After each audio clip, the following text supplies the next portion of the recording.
முருகன் அனுமதித்தால் மட்டுமே திருச்செந்தூர் செல்ல முடியும். வீட்டிலிருந்து புறப்படுவதற்கு முன் ஒரு தீபம் ஏற்றி முதலில் குலதெய்வத்தை வணங்க வேண்டும்.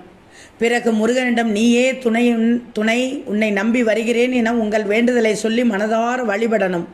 இங்கு கடல் மட்டத்திற்கு கீழாக சிறு குன்றின் மேல் கடலை பார்த்தவாறு சுவாமி வீற்றிருப்பார். பிறவிப்பணியை போக்கி தலையெழுத்தை மாற்றக்கூடியவர் திருச்செந்தூர் செந்தில் ஆண்டவர். படைத்தல், காத்தல், அழித்தல் ஆகிய 3 மும்மூர்த்திகளின் வடிவில் தொழில்களை செய்பவராக திருச்செந்தூரில் மட்டுமே முருகன் அருள் புரிகிறார். முதலில் கடலில் குளித்துதான் நாளிக்கிணற்றில் நீராடணும். நாளிக்கிணற்றில் நீராடிய பிறகு எந்த நீரிலும் குளிக்கக்கூடாது. முருகப்பெருமான் வேளால் உருவாக்கிய தீர்த்தம் நாளிக்கிணறு. இதை கந்த புஷ்கரன் என்றும் கூறுகிறார்கள். ஈர ஆடைகளை மட்டும் மாற்றிக்கொள்ள வேண்டும். ஈர உடைகளுடன் கோவிலுக்குள் செல்லக்கூடாது. முதலில் தூண்டுகை விநாயகருக்கு தலையை சுற்றி ஒரு சிதறு தேங்காய் உடைத்து